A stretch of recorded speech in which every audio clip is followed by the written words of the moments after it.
Fixing Ethernet connection issues on Windows 11. In this video, we'll walk you through some quick fixes for when your Ethernet connection isn't working in Windows 11. If this guide helps you out, don't forget to like and subscribe. Let's dive into the fixes. Step 1. Disable and enable Ethernet. First, go to the bottom of your screen and click on the search bar. Type Network Connections and open it. Find your Ethernet connection, right-click it, and select Disable. Wait a moment, then right-click again and select Enable. This simple step might solve your problem right away. Step 2. Check IP and DNS settings. If that didn't work, follow these steps. Right-click your Ethernet connection and choose Properties.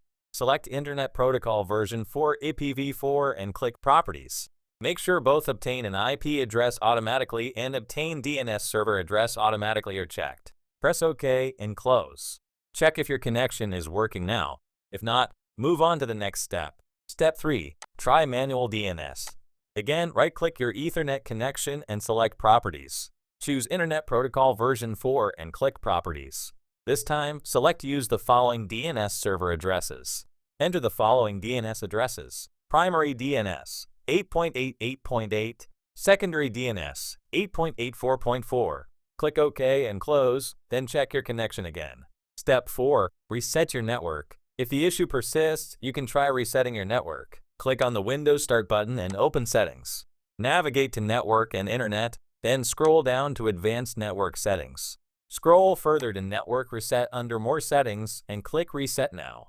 This will remove and reinstall your network adapters.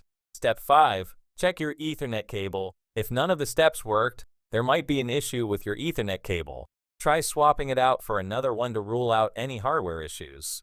That's it. Hopefully one of these fixes gets your Ethernet connection back up and running. If you're still having trouble, drop a comment below and let us know what's going on.